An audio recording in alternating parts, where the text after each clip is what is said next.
우리는 몇 주에 걸쳐서 슬픔과 괴로움을 이기고 나아가는 법이라는 주제로 성경 공부를 진행하고 있습니다. 이 공부는 여러분 아시겠지만은 단순한 지식에 관한 공부가 아니라 그리스도인의 삶을 어떻게 살 것인가, 우리한테는 굉장히 실질적인 그런 공부라고 할 수 있습니다. 우리는 교리 공부도 많이 했고 성경 지식도 많습니다. 많이 공부하고 매일 하고 있죠. 러크만 주석서라는 귀한 성경적 지식의 보고가 있기 때문에 공부를 또 많이 할 수 있고, 또 이제 영어를 하시는 분들은 또 영어로 성경을 읽거나 또 영어 미국의 바이블 빌리버 목사들의 설교도 들을 수 있고 공부할 것은 참으로 많다는 것입니다. 그런데 실제로 자신이 공부를 하면서 그 지식으로 교만해진다면 그것은 그리스도인의 바른 행보가 아니죠. 그죠? 오히려 우리들은 실질적으로 우리 생활에서 생겨나는 크고 작은 문제들을 성경적 방식으로 해결하는 그런 지식도 필요하다는 것입니다. 자, 그런 취지에서 이 그리스도의 삶 시리즈는 계속해서 이렇게 하고 있는데요. 이제 오늘이 그 네 번째 시간입니다. 슬픔과 괴로움을 이기고 나아가는 법. 지난 시간에 지난 시간 내용을 잠시 복습하면요. 그러니까 우리는 이제 단순히 하나님을 두려워하고 또 그분의 인도하심, 그분의 지혜, 이런 것들을 구하면서 나아간다고 말을 하지만은 많은 성도들이 그냥 고개를 푹 숙인 채 그냥 이렇게 늘 일어나는, 늘 하는 그런 생활의 패턴을 따르듯이 그렇게 막연히 나아가는 경우가 너무 많았습니다. 근데 그렇게 가는 것이 아니라 성경은 구체적으로 위로 올라가라고 말씀하셨죠. 나아가라고 하셨을 때 위로 올라가야 된다는 것을 배웠습니다. 결국 우리들이 때때로 이 슬픔과 괴로움을 벗어나기 힘들었던 이유는 하나님의 지혜와 하나님의 능력, 하나님의 인도하심보다도 슬픔과 괴로움 그 자체를 더 인정하고 싶어하고 슬픔과 괴로움 자체를 더, 그것의 존재 자체를 더 신뢰했기 때문에 하나님을 제대로 신뢰하지 못했다는 것을 깨닫게 되었죠. 그래서 우리는 그냥 교회 다니고 우리 구령 모임 참석하고 성경 읽고 그래 형식적으로 습관처럼 그렇게 하는 것이 아니라 적극적으로 그리스도인으로서 위로 올라가는 삶을, 하나님께서는 위로 올라가라고 하셨거든요. 기운을 내서 힘을 내고 그렇게 살아가는 그런 삶을 살기 위해서 주님께 지혜를 구하면서 최선을 다해서 자신이 위로 올라갈 수 있는 그런 노력하는 삶, 그래서 힘을 얻고 용기를 얻고 기운을 내기 위한 해결책을 찾아서 실행해야 된다는 것을 지난 시간에 배웠습니다. 오늘 네 번째 시간이고요. 네 번째 주제는요, 헤브론으로 가라는 말씀입니다. 헤브론으로 가라. 이 다윗의 행적을 공부하면서 다윗이 자신의 슬픔과 괴로움을 극복하는 이 방식은, 그 성경에 기록된 방식은 참으로 놀랍습니다. 우리는 여기에서 우리에게 주시는 그 교훈을 찾을 수 있다는 것이죠. 헤브론으로 가라. 곧 성도들과의 교제, 그리고 다른 이들의 도움으로 인해서 우리는 슬픔과 괴로움을 이기고 나아갈 수 있다는 것입니다. 오늘 본문 말씀도요, 지난 시간과 마찬가지예요. 사무엘하 2장 1절 한번 열어보십시오. 사무엘하 2장 1절.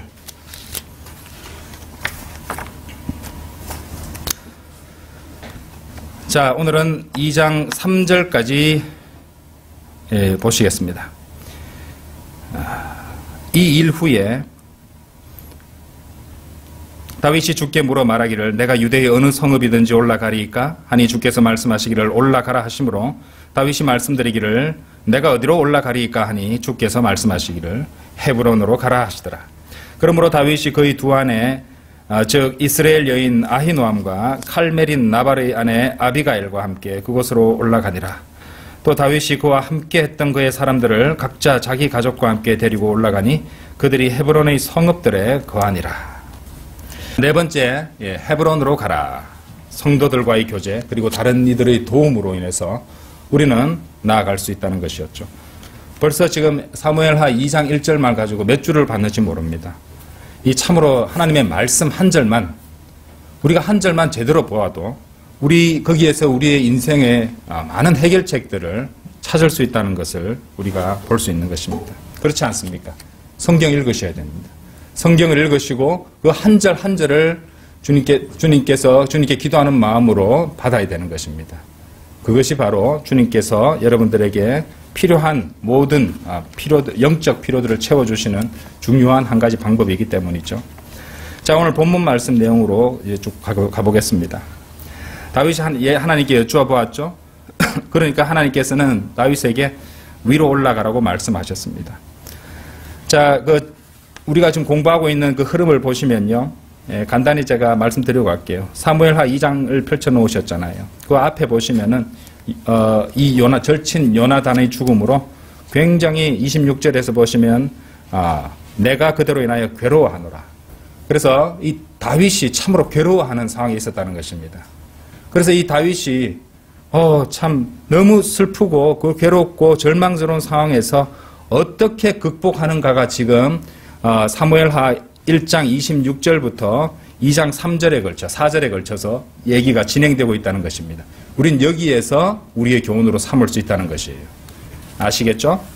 자, 그래서 다윗이 하나님께 여쭤봤을 때 어디로 올라가리까라고 잘 모르거나 구체적인 어떤 지침이 더 필요할 때 주님께 구했습니다.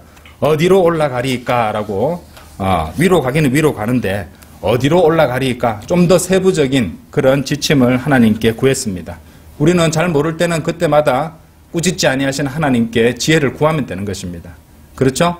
내가 알아서 할게요. 이 정도는 내가 하지. 하나님 없이는 하나도 제대로 할 수 있는 게 없습니다. 자, 그러자 하나님께서는 다윗에게 헤브론으로 가라고 세부적인 이제 지침을 주셨던 것입니다. 먼저 우리는 이 헤브론이라는 도시에 담긴 영적 의미를 생각해 봐야 됩니다. 헤브론이 무슨 의미인지를. 왜냐하면 성경에 그 이름을 하나님께서 언급하셨다는 것은 또 훗날 사람들에게 영적 교훈을 담고 있기 때문일 수도 있기 때문이죠. 사실 헤브론은요, 성경에서 이 아주 중요한 도시입니다. 간단히 지식적인 면을 설명드리자면요, 헤브론은 이 해발 927m 고지대에 세워진 도시고요, 세계에서 가장 오래된 도시들 가운데 하나라고 합니다. 그래서 예루살렘에서 남서쪽으로 브엘세바에 이르는 주요 도로를 따라서 한 30km 지점에 위치했다고 해요. 헤브론은요, 카나안으로 이주한 아브라함이 초기에 장막을 쳤던 곳이고, 창세기 13장 18절에서 확인할 수 있습니다. 사라를 장사 지낸 곳이기도 합니다. 창세기 23장 19절. 그리고 그곳은 이삭, 야곱 등 족장들의 주요 거처이기도 했죠. 또 헤브론은 이 사울의 뒤를 이어서 이 왕이 된 그 다윗이 7년 반 동안 통치했던 도시이기도 합니다. 사무엘하 이제 여기서 읽어보시면 나옵니다. 2장을 보시면요. 그리고 사무엘하 15장 7절에서 10절의 내용을 보시면은 이 압살롬이 반란을 일으켰던 거점도 헤브론이라는 것을 우리가 알 수 있는 것이죠. 우리를 위한 교훈으로 삼을 때 우리가 눈여겨봐야 되는 대목이 있는데요. 무엇보다도 헤브론은 신실하게 주님을 섬기고 또 주님을 위해서 싸웠던 칼렙의 몫으로 주어진 성읍이었다는 것입니다. 칼렙이 받은 상이었어요. 칼렙은 하나님을 온전히 따랐던 그런 사람이었죠. 예. 그렇기 때문에 여호수아는 이 주님의 명령대로 칼렙에게 헤브론을 보상으로 주었던 것입니다. 여호수아 15장 13절에 그 내용이 나옵니다. 그런데 이렇게 주님을 온전히 따랐던 칼렙에게 하나님께서 칼렙으로 하여금 헤브론을 얻게 하신 것은 결코 우연이 아닙니다. 헤브론이라는 이 이름에, 도시 이름에 담긴 의미를 고려할 때 여기에는 위대한 영적 교훈이 담겨 있다는 것이에요. 옛날에 여기 무슨 그날의 양식이라고 제가 이 부분에 대해서 원고를 썼던 적도 있었습니다. 바로 이 내용이었는데요. 헤브론이라는 이름에는 친교, 교제라는 뜻이 담겨 있습니다. 그러니까 헤브론으로 올라가라는 것은 친교, 교제를 하라는 의미였거든요. 그것을 갖다가 하나님께서 거기에 담아주셨다는 것입니다. 그래서 주 하나님을 온전히 따랐다고 고백할 수 있었던 이 칼렙의 경우처럼 전심전력으로 주님을 섬기는, 또 주님과 동행하는 그런 신실한 주의 종에게는 하나님과의 온전한 교제가 보상으로 주어진다는 것입니다. 하나님과 함께 하신다면요, 두려운 게 없습니다. 그렇죠? 밥존 시니어는 하나님과 함께하는 편이 언제나 다수라고 말씀하십니다. 내가 한 명 있고 온 도시가 나를 대적한다 할지라도 하나님께서 나와 함께 하신다면 온 세상이 나를 대적한다 해도 나는 다수가 된다는 의미. 그렇죠? 놀랍죠? 그죠? 예, 그런 것입니다. 그래서 그 헤브론은 현 세상에서 누리는 주님과의 교제, 이것을 보장할 뿐만 아니라 주님과 온전히 주님께 순종하고 또 거기에 따르면은 이 세상에서도 주님과의 교제를 주님께서 온전하게 누릴 수 있게 하시고 장차올 영원한 세상까지 이어지는 주님과의 온전한 교제도 당연 연결이 된다고 보시면 되겠습니다. 물론 구원받은 성도들은 그런 약속들을 받고 있긴 합니다. 자, 칼렙이 이 성경 말씀 몇 구절 보고 가겠습니다. 여호수아 14장 8절요.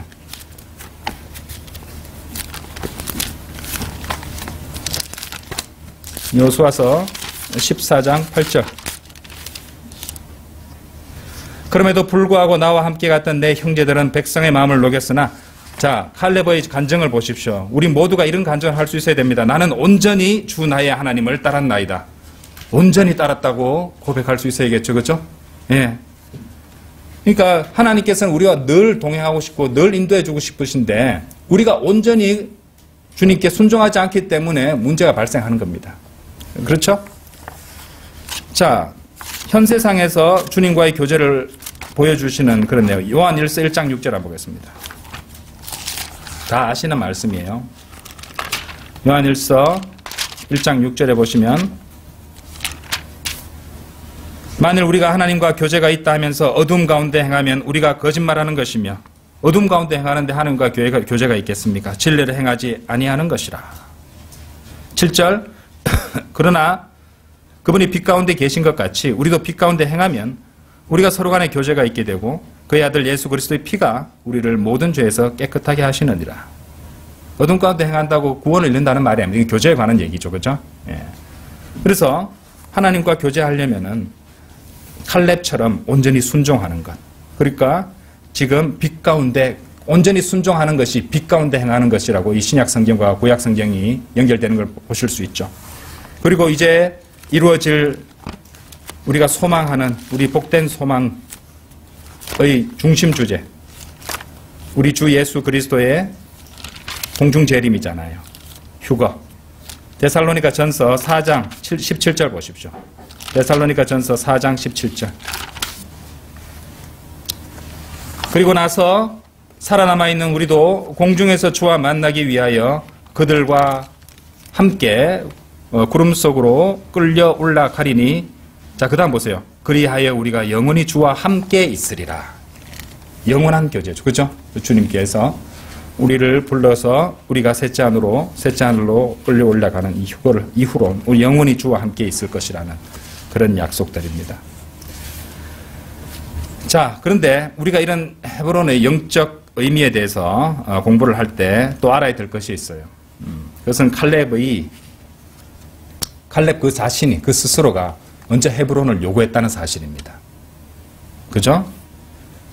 그러니까 그것을 그리고 싸워서 쟁취했다는 것이죠. 여호수아서 14장 12절에 나옵니다. 칼렙은 하나님께서 함께 하신다는 확신을 바탕으로 싸웠죠. 그리고 승리했고 그 결과 헤브론을 상으로 받았던 것입니다.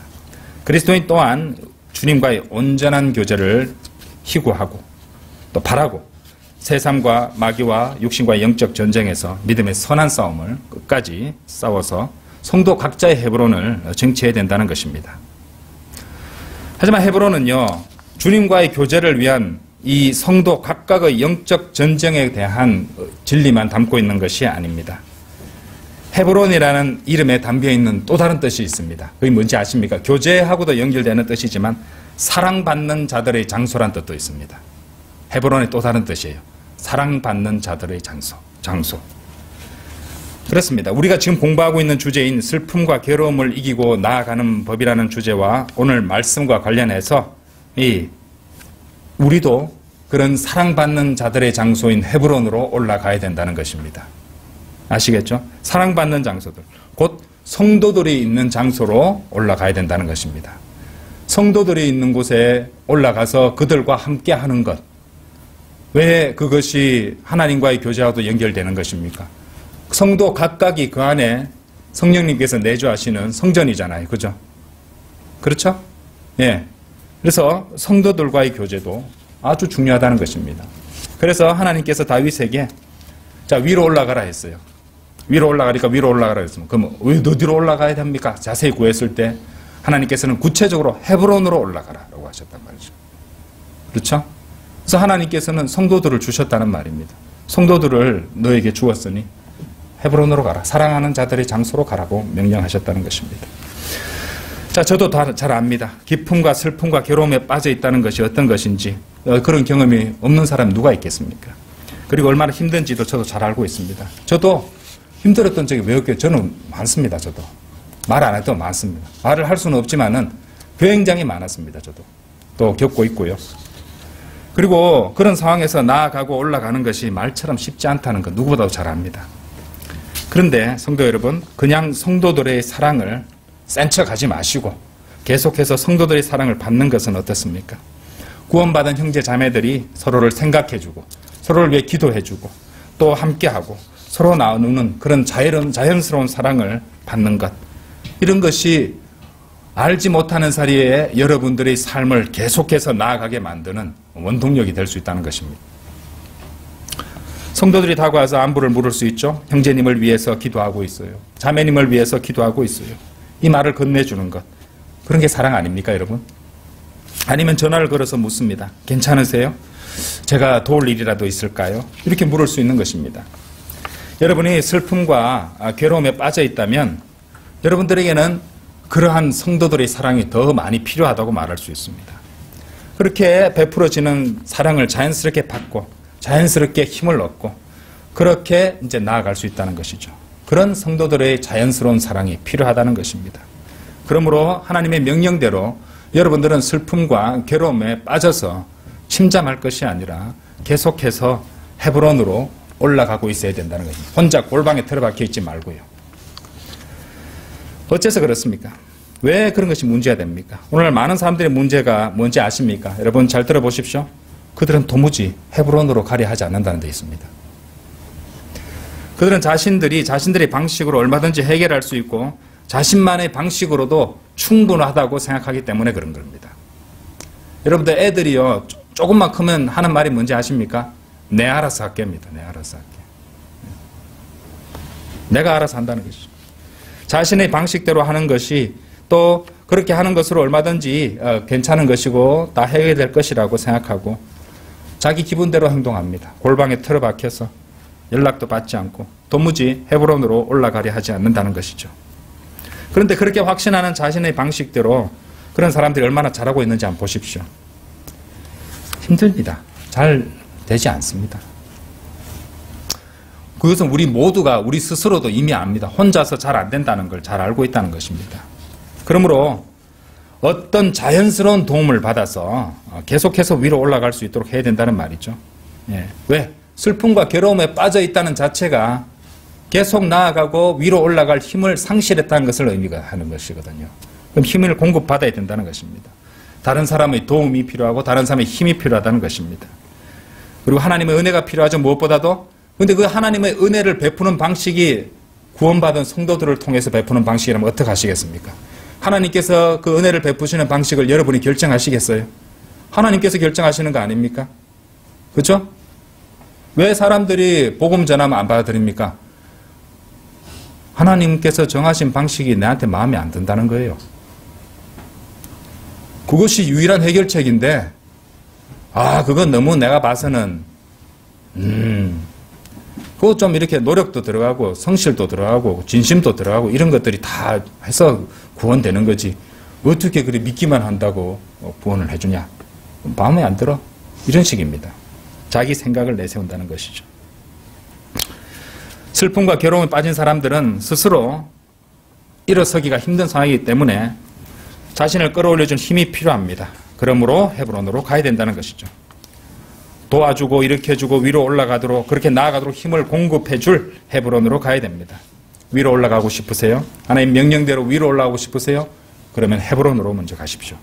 다윗이 자신이 사랑하는 친구 요나단의 죽음으로 슬퍼하고 좌절하여 주저앉아 있던 그런 험한 산들을 벗어나서 위로 헤브론으로 가야 합니다. 여러분들은 성도들의 장소인 사랑받는 자들의 장소인 헤브론으로 가야 됩니다. 그리고 그곳에서 넘쳐나는 성도들의 사랑과 관심과 지지와 도움 가운데 푹 잠겨볼 수 있어야 합니다. 저는 여러분들이 이 바이블 빌리버라는 것도 알고 있고, 여러분들이 독립적이라는 것도 알고 있고, 여러분이 강성한 그리스도인 군사라는 것도 알고 있습니다. 여러분들 강합니다. 그렇습니다. 하지만 우리 솔직해져 보십시다. 그럼에도 우리 자신을 인정할 수밖에 없습니다. 우리는 누구보다도 약하다는 것을. 인정해야 돼요. 인정할 수밖에 없을 것입니다. 그러므로 여러분은 여러분을 치유해 줄 사람들이 필요한 것입니다. 하나님께서 주신 사람들이 필요한 것이죠. 여러분의 슬픔과 괴로움으로 스스로 치유할 힘과 에너지도 상실한 상태이기 때문입니다. 그런 여러분들에게 필요한 것이 무엇일까요? 아까도 말씀드렸지만 이렇게 다가와서 이렇게 말하는 성도들입니다. 형제 자매들입니다. 당신을 위해서 기도하고 있어요. 이 말이 얼마나 힘이 되는 말씀입니까? 당신을 위해서 기도하고 있습니다. 진킴 목사님 그 강의를 듣다 보니까 이런 말도 하더라고요. 심지어 목사들도 그런 것을 필요할 때가 있다고 합니다. 목사도 그런 게 필요하다고 합니다. 그래서 어떻게 하냐면요. 이제 자기 어떤 그런 치부를 드러내거나 좀 곤란한 얘기들이 있을 때는 그걸 다 이야기는 할 수 없습니다만은 동료 목사에게 전화를 걸어서 차나 식사를 함께 하자고 그럽니다. 그래서 다른 특별한 말 없이도 그냥 함께 앉아서 함께하는 시간을 잠시 보내고 그 식사 한 번 하고 돌아오면은 그만큼의 힘과 위로를 또 받게 된다는 것이죠. 함께 한다는 그 자체만으로도 때로는 힘이 된다는 것입니다. 때로는 해결책을 제시해 줄 수 없어도 됩니다. 그냥 곁에 함께 있어주는 것. 이것이 진짜 위로가 되는 일이거든요. 그렇습니다. 여러분들은 성도들로부터 오는 그런 사랑이 필요한 것입니다. 그래서 그 성도들이 주려는 그런 사랑을 갖다가 거부하고 피하는 것은 달리 말해서 여러분들을 치유시켜줄 그런 자연스러운 해결책이 아무것도 남지 않게 될 수도 있다는 것을 의미합니다. 그리고 그렇기 때문에 헤브론으로 올라가지 않기 때문에 그 사람들은요 계속 나아가게 해줄 것이 아무것도 남지 않게 되어버릴 수 있다는 것입니다. 그러면요 슬픔과 괴로움에 빠져있는 그 성도에게 뭐만 남겨지는지 아십니까? 노력과 힘든 일들과 땀과 한숨과 눈물방울들, 그리고 더 많은 눈물방울들만 남게 된다는 것입니다. 그러므로 헤브론으로 올라가야 합니다. 헤브론으로 성도들의 사랑이 넘치는 그곳으로 올라가야 한다는 것입니다. 다시 사무엘하로 돌아가셨습니다. 사무엘하 2장으로 돌아가 보십시오.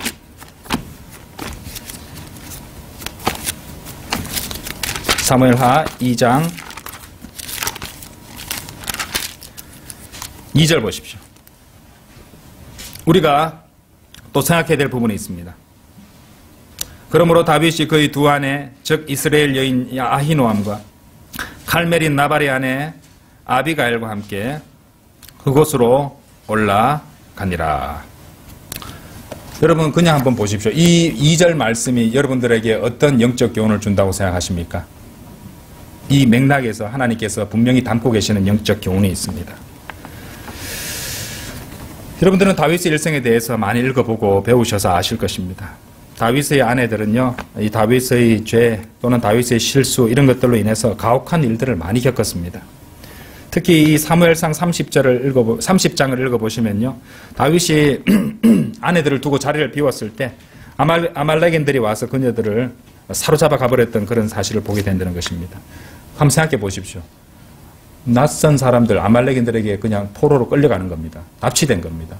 그런 상황에서 자신들은 노예가 될 수도 있고 죽임당할 수도 있다는 그런 상황이었어요. 살해당할 수도 있었단 말입니다. 그렇게 엄청난 일을 겪고 돌아온 겁니다. 그거 아시죠? 그런데 그렇게 엄청난 양패를 겪고서 겨우겨우 돌아왔는데 오니까 남편이 어떻게 하고 있습니까? 네? 사무엘하 1장 마지막에 남편이 어떻게 하고 있어요? 다윗이 울부짖고 신음하고 있습니다. 나에 대한 그대의 사랑은 놀라워서 여자들의 사랑을 초월하였도다. 누구 때문에 내가 잡혀갔다 이 고생하고 왔는데 왔더니 남편이라는 사람은 나에 대한 요나단 당신은 그대의 사랑은 그대의 사랑은 놀라워서 여자들의 사랑을 초월하였도다. 이렇게 말하는 걸 듣게 되는 상황입니다. 그럼 여기 나오는 두 아내 아히노암과 아비가일의 심정이 한번 되어보십시오. 고생하고 돌아왔는데 요나단의 사랑이, 친구의 사랑이 여자들의 사랑을 초월했다고 울부짖고 한숨 짓는 남편의 넋두리를 듣고 있어야 된다는 것입니다. 이건 무슨 동성연애 얘기하는 것이 아니죠. 남자들 사이에 신의와 의리를 포함하는 어떤 끈끈한 유대를 말하는 것이죠. 어쨌든 여자들의 사랑을 초월했도다. 이 말을 들을 때 많은 자매들 이렇게 들어보면 스위치가 켜질 수 있습니다. 이러면서 그죠? 분노의 스위치를 켜게 될 수도 있다는 말입니다. 그래서 그런 말을 듣고서 다윗의 아내들은요, 다윗에게 따질 수 있었어요. 우리들이 있잖아요. 당신 죄 때문에 우리가 이 고생을 했는데 어떻게 우리 면전에서 그런 말을 할 수 있어요? 물론 이제 사무엘하 1장 마지막 상황에서 곁에 뭐 아내들이 있었는지 없었는지 이제 그건 알 수 없습니다만은 분명 그렇게 괴로워하고 있으면서 그 이유를 본다면은 참으로 화가 났을 것입니다. 그래서 화를 내고 다윗을 떠나버릴 수도 있는 문제였습니다. 그런데 성경은 사무엘하 2장 2절에서 그녀들이 화를 내서 떠나간 것이 아니라 그런 상황에서 어떻게 했다는 것입니까? 여전히 다윗과 함께 있었습니다. 이 점이 이 여인들을 놀랍게 훌륭하게 만들어주는 부분이에요. 보통 여자들보다는 더 훌륭했습니다. 그렇죠? 화를 내기보다는 여전히 함께 있었습니다. 요즘 여자들이라면 그런 상황에서 그렇게 할 수 있는 사람이 몇 명 없을 것이라고 봅니다. 하지만 슬픔에 빠져있는 다윗을 그들은 떠나지도 않고 여전히 다윗을 지지해주고 함께 있었던 것이에요. 잘 듣기 바랍니다. 현재 여러분의 삶이 아무리 비극적이고 슬프다 해도 여러분들은 이것을 생각하셔야 됩니다. 여러분들의 삶에는 여전히 여러분을 떠나지 않고 여전히 함께 해주고 또 지지해주는 사람들이 있다는 사실입니다. 하나님께서 주신 것입니다. 그것만큼 다행스럽고 기쁜 일도 없을 것입니다. 계속해서 기도해주고 격려해주고 힘을 북돋아주는 사람들, 언제나 함께 있어주는 사람들이 있다는 말입니다. 설교와 상담을 해주는 목자, 먼저 다가와서 도울 일을 묻거나 기도해주는 형제자매들, 그리고 가족들. 그리스도인들은 이렇게 훌륭한 지원 시스템이 마련된 상황에서 살고 있다는 것이죠. 하나님께서 마련해 주신 지원 시스템입니다. 그렇죠? 여러분의 가정에도 그렇죠? 뭐라고 따로 말하지는 않더라도 여러분들의 곁을 결코 떠나지 않는 가족들, 사랑하는 가족들이 있는 것입니다. 그러므로 그 모든 놀라운 지원 시스템을 하나님께서는 여러분들에게 이미 마련해서 주시고 계신다는 것입니다. 그래서 한번 생각해 보십시오. 스스로 감당할 수 없는 그런 안 좋은 일이나 슬픔에 빠진 사람들을 보면요, 보통 다른 사람들은 어떻게 하냐면요, 너무 불편한 거예요. 그런 슬픔과 또 비극이나 어떤 그런 감정들이 자기에게 전염되거나 또 자기가 감당하기 힘드니까 대개 그 사람 곁에 있는 것을 굉장히 힘들어합니다. 은근 조용히 슬금슬금 자리를 떠나게 되는 것이죠.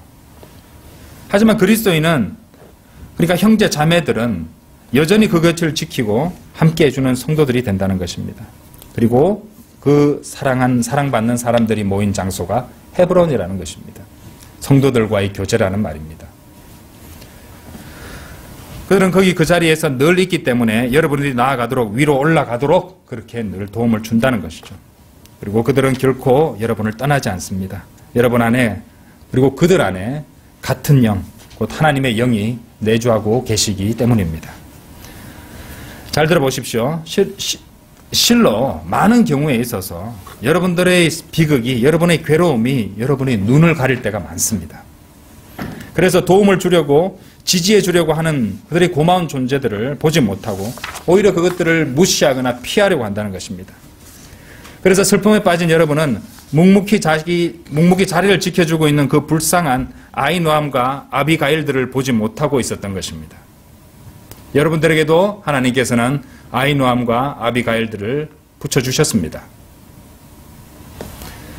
사실 그들이야말로 격려를 받고, 그들이야말로 위로를 받고, 그들이야말로 용기를 얻어야 되는 사람들인데 자기 자신의 어려움과 괴로움에 빠져서 그렇게 굴고 있었다는 것이죠.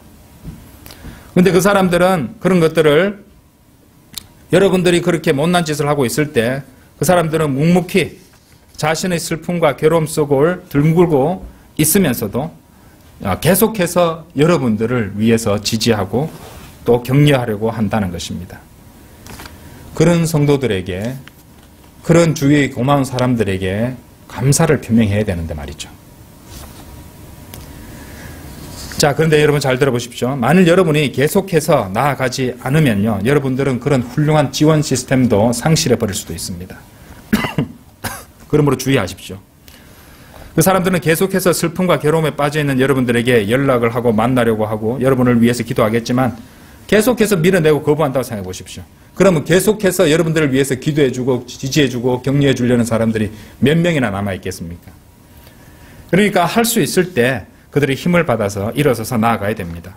그리고 그 고마운 분들에게 감사를 전할 수 있어야 됩니다. 그렇게 하지 않으면 여러분들은 여러분의 비극이 여러분의 비극으로 하여금 그 사람들조차도 낙심하게 만들 수 있다는 것이죠. 그렇죠? 절망은, 낙심은 전염성이 있습니다. 그렇죠? 이것을 아셔야 된다는 것입니다. 여러분들이 좌절하고 쓰러진다면 그것은 여러분만의 문제에서 그치지 않습니다. 여러분의 슬픔 가운데 여러분이 눈을 감고 귀를 막고 무너져 내린다면 여러분들은 여러분들의 지지자들 또한 함께 데리고 쓰러지게 될 것입니다. 동료들도 쓰러지게 만들 것입니다. 아니, 우리 대적들을 쓰러지게 만들어야 되잖아요. 그렇죠? 우리 대적들을 쓰러지게 만들어야 되는데 우리의 지원군과 또 동료들, 그리스도인들을 낙심하고 무너지게 한다는 것은 결코 있어서는 안 되는 일이지 않습니까? 그러므로 계속해서 나아가야 합니다. 위로 올라가야 합니다. 헤브론으로 가야 합니다. 형제 자매들과 성도들이 그리고 사랑하는 가족들이 여러분을 여전히 사랑하고 있기 때문이죠. 아직 남았습니다. 마지막으로 사무엘하 2장 3절 보십시오. 또 다윗이 그와 함께 했던 그의 사람들을 각자 자기 가족과 함께 데리고 올라가니 그들이 헤브론의 성읍들에 거하니라.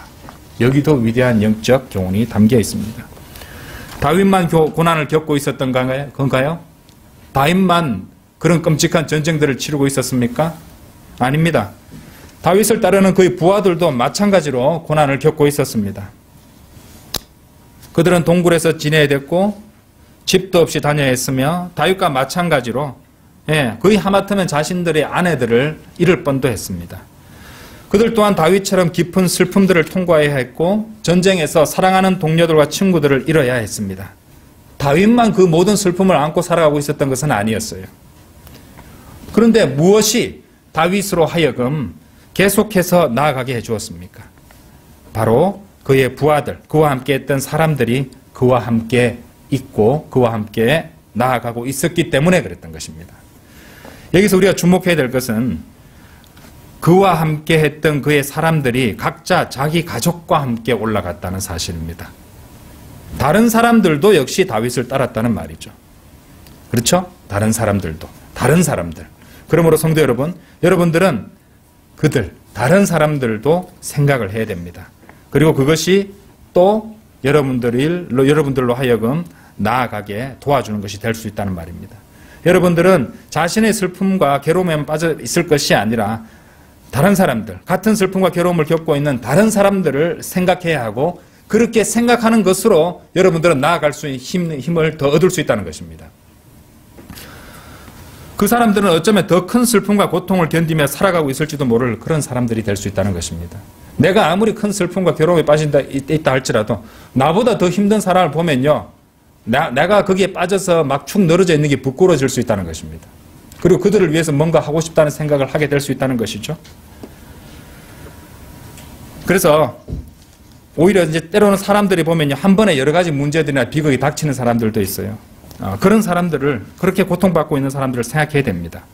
슬픔을 겪고 있는 여러분들이 그런 슬픔으로 눈물 흘리고 있는 사람을 본다면 여러분들은 그 사람들에게 감정이입을 할 수밖에 없을 것이에요. 그 슬픔이야말로 여러분들이 겪고 있는 그런 슬픔이라고 판단되기 때문일 것입니다. 그리고 그 사람을 향한 동정의 손길로 이어지겠죠. 그리고 여러분들은 그 사람들에게, 여러분이 막 괴롭고 슬퍼하고 있으면서도 그런 사람들에게 이렇게 충고해 줄지도 모릅니다. 어떤 기분인지 저도 잘 알아요. 하지만 하나님께서는 저를 회복시켜 주셨답니다. 우리가 믿는 그 하나님은 형제님도 자매님도 그렇게 해주실 것을 믿습니다. 이 구절이 저에겐 참으로 큰 힘이 되어 주었답니다. 주님께 간절히 이렇게 기도드렸더니 들어주셨어요. 어쩌면 형제님, 자매님의 기도도 들어주실 것입니다.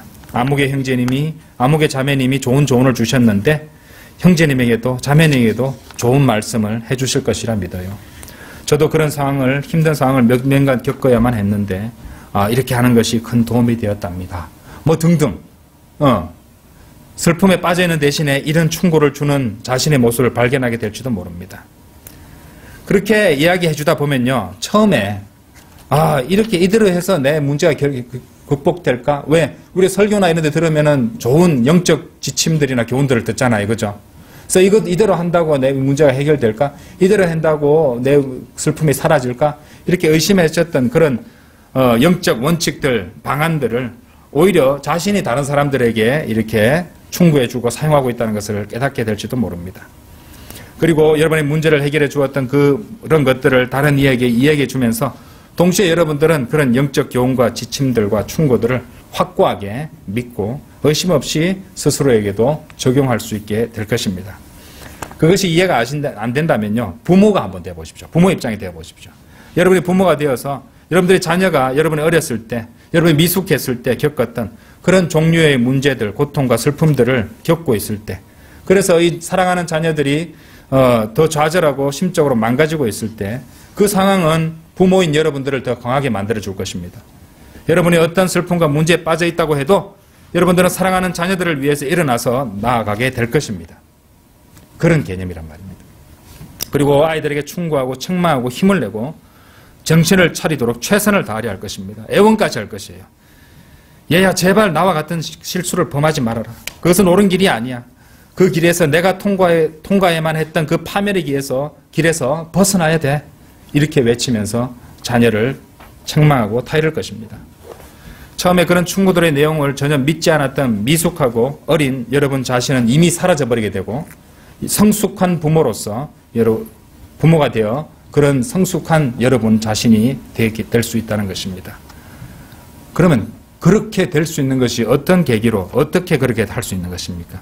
바로 다른 사람들이었죠. 그러니까 여러분 자녀들 때문에 그렇게 된다는 것입니다. 이해되시죠? 그러므로 그리스도인은 여러분의 사랑해서 도움을 주어야 하는 다른 사람들로 인해서 또한 성숙해질 수 있고 또 더 나아갈 수 있는 동력을 얻을 수 있게 된다는 것입니다. 아시겠죠? 그래서 사랑하는 사람들의 장소인 헤브론으로 올라가야 됩니다. 그곳에서 형제 자매들이 나눠주는 그 사랑과 그렇죠? 격려, 위로를 받고 자연스럽게 힘을 얻어야 됩니다. 그리고 나만 생각할 것이 아니라 다른 사람들을 돌아봐야 됩니다.